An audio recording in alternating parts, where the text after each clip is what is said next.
पिछले एक हफ्ते से मैं ये मैसेजेस दे रहा हूँ जो कि एमडी कैट एग्ज़ाम के मुतल्लिक हैं। और कल एमडी कैट का एग्ज़ाम हुआ, यानी मेडिकल कॉलेज में दाखिले का जो एग्ज़ाम है, तो तकरीबन 80,000 के करीब 76-77,000 के करीब बच्चों ने इम्तिहान दिया, जिसमें से तकरीबन 3500 बच्चों को दाखिला मिलेगा। इसका मतलब ये है कि बाकी हज़ारों की तादाद में ऐसे बच्चे होंगे कि जो बेचारे इस बात पर परेशान होंगे और मायूस हो गए कि उनका दाखिला नहीं हो सकेगा क्योंकि उनके वो मेरिट पर वो नहीं आएंगे।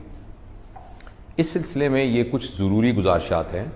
इन गुजारिशात के पीछे मेरा 35 साल का तजुर्बा एक मेडिकल टीचर का और एक डॉक्टर होने का है, और मेरा तजुर्बा एक वालिद और पेरेंट होने का है जिसके 4 बच्चे हैं और वो भी प्रोफेशन के इस सारे प्रोसेस में से गुजरे हैं।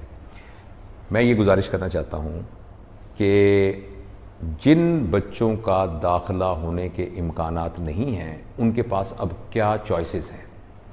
पहली बात तो ये सोचिए कि बिल्कुल भी आप अपने आप को नाकाम न समझें और ये ना समझें कि ये फेलियर है कि आप एमबीबीएस डॉक्टर नहीं बन सके या बीडीएस डेंटल सर्जन नहीं बन सके। जो और ऑप्शंस आपके पास हैं वो ये हैं। नंबर 1, आप प्राइवेट मेडिकल कॉलेज में जा सकते हैं। पाकिस्तान में अगर पंजाब में 3,500 सीटें हैं सरकारी मेडिकल कॉलेज की, तो अभी हज़ारों सीटें मौजूद हैं जो कि प्राइवेट मेडिकल कॉलेजेस में होंगी, जो कि पूरे पाकिस्तान में अवेलेबल हैं। ताहम इसमें यह है कि ये महंगा है। हाल पाकिस्तान के अंदर प्राइवेट मेडिकल एजुकेशन बाहर की प्राइवेट मेडिकल एजुकेशन से फिर भी सस्ती है, लेकिन फिर भी ये बहरहाल बहुत महंगी है और तमाम वालिदैन ये अफोर्ड नहीं कर सकते कि वो प्राइवेट कर सकें। इसके अलावा हमारे पास क्या चॉइसेस हैं। इसके बाद हमारे पास चॉइस डॉक्टर ऑफ फिजियोथेरेपी की है। एक ज़माने में पूरे अस्पताल में एक फिजियोथेरेपिस्ट होता था जो ऐसी 2-3 मशीनें रखकर किसी मरीज़ की, ऑर्थोपेडिक के पेशेंट की वर्जिश वगैरह करवा दी। लेकिन अब ये इतनी ज़्यादा पॉपुलर स्पेशलिटी है और हमें इस बात की अवेयरनेस हो गई है कि ऑर्थोपेडिक के लिए अलग से फिजियोथेरेपिस्ट चाहिए, फिजिकल थेरेपिस्ट चाहिए, कार्डियक सर्जरी के लिए अलग से चाहिए, पल्मोनोलॉजी डिपार्टमेंट के लिए अलग से चाहिए, बच्चों के लिए अलग से चाहिए, इमरजेंसी वार्ड के अंदर अलग से चाहिए। और जैसे जैसे नए हॉस्पिटल बनेंगे और पब्लिक के हॉस्पिटल जो है वो अपग्रेड होंगे, वैसे वैसे हमें बहुत ज़्यादा फिजिकल थेरेपिस्ट की ज़रूरत है। और जहाँ तक मेरा इल्म है 60% से ज़्यादा अगर नंबर हों तो बहुत सारे कॉलेजेस, जो सरकारी कॉलेजेस भी हैं और प्राइवेट कॉलेजेस भी हैं, जिनमें फिजिकल थेरेपिस्ट के लिए doctor of physical therapy, DPT जिसे कहते हैं, उसमें दाखिला मिल जाता है और ये बहुत अच्छा प्रोफेशन है। इसके अलावा एक और जो प्रोफेशन है वो है फार्मासिस्ट का।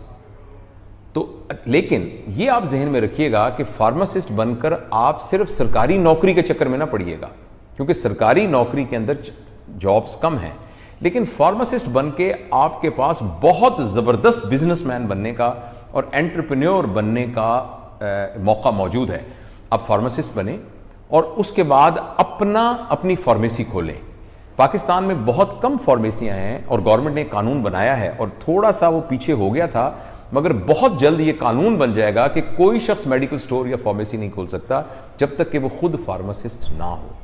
तो अगर आप फार्मासिस्ट बन जाते हैं और फिर अपनी फार्मेसी चलाना शुरू कर देते हैं तो आप लाखों रुपया कमा सकते हैं। इसमें बहुत प्रॉफिट है और बड़ा जायज़ प्रॉफिट है, और फार्मासिस्ट भी एक बहुत ज़बरदस्त किस्म की ऑप्शन है अगर आपका एमबीबीएस में दाखिला नहीं हुआ। इसके अलावा एक लंबी लिस्ट है और स्पेशलिटीज़ की, जिसमें 4 साल का डाइटिशियन का और न्यूट्रिशनिस्ट का कोर्स है। इसके अलावा स्पीच थेरेपिस्ट का कोर्स है। इसके अलावा मेडिकल टेक्नोलॉजीज़ हैं। इसके अलावा ऑप्टोमेट्री है। ऑप्टोमेट्री 4 साल का कोर्स है जिसमें आपकी ग्रेजुएशन डिग्री होती है, जिस तरीके से कि एमबीबीएस ग्रेजुएशन डिग्री होती है, जिसमें ऑपरेशन और दवाइयों के अलावा जो आंखों के लिए सिलेक्ट करना कि कौन सा लेंस होगा, कौन सी आपकी रिफ्रैक्शन कैसे होगी, वो ऑप्टोमेट्री की फील्ड है। इसके अलावा ऑडियोमेट्री, ये बहुत ज़बरदस्त सपोर्ट सर्विस है। नाक कान गले के डॉक्टरों को ज़रूरत होती है वो लोगों के वो असेस करें कि किसी की कुव्वत समाअत कितनी है, तो उसके लिए ऑडियोलॉजी एक फील्ड है जो कि हर अस्पताल में उसकी बहुत ज़रूरत है। इसके अलावा जैसे कि आपको बताया, हर शहर में कार्डियक सेंटर बन रहे हैं, कार्डियक सर्जरी का शोबा जो है वो शुरू हो रहा है। तो एक कोर्स है जिसे कहते हैं परफ्यूजनिस्ट। परफ्यूजनिस्ट वो टेक्निकल आदमी या खातून या मर्द होते हैं कि जिन्हें दिल के ऑपरेशन के दौरान जब मरीज का दिल बंद कर दिया जाता है तो किस तरीके से उसकी सारे निज़ाम को कंट्रोल करना होता है, उसको एक परफ्यूजन की मशीन होती है, हार्ट लंग मशीन, उसको चलाने के लिए प्रोफेशनलिस्ट चाहिए होता है जो कि एक टेक्निकल आदमी होता है और 4 साल का कोर्स होता है। तो ये भी एक बहुत ज़बरदस्त किस्म का कोर्स है।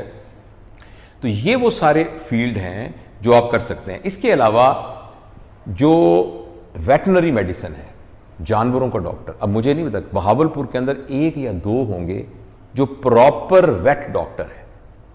तो अब जितना हमारा ज़रई निज़ाम है, गायें हैं, भैंसें हैं और दूसरे परिंदे हैं जैसे मुर्गियां हैं, और कुछ लोगों ने शौकिया जो अपने तोते कबूतर वगैरह पाले होते हैं, इसके अलावा बिल्लियां हैं, कुत्ते हैं, तो इन सब के लिए डॉक्टर चाहिए।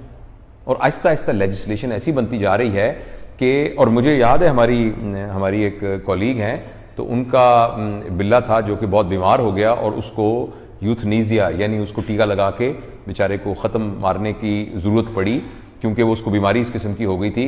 तो वो यहाँ से उनको मुल्तान लेके गई और मुल्तान में उस टीका लगाने के और सारे के उन्होंने 3500 रुपये उसको दिए, यानी 3500 रुपये टोटल उस डॉक्टर की फीस थी जिसने वेट ने उसको प्रॉपर तरीके से किया। तो एक प्रॉपर वेटनरी डॉक्टर, उसका भी बहुत ज़्यादा स्कोप है। तो ये बहुत सारी ऑप्शंस हैं।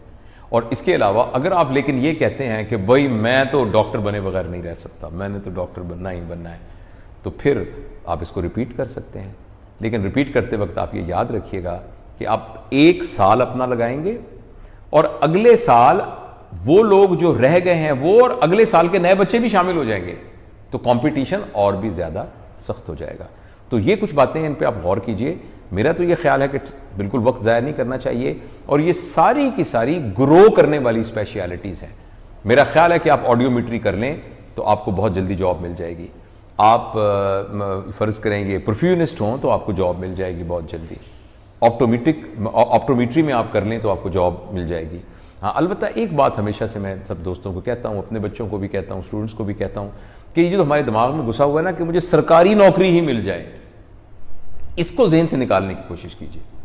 आप अपना जो भी काम हुनर सीखें, उस हुनर को अपने खुद सेल्फ एम्प्लॉयमेंट के तहत आप उसको इस्तेमाल करें, और यानी किसी के नौकर होने की बजाय आप खुद जॉब क्रिएट करें।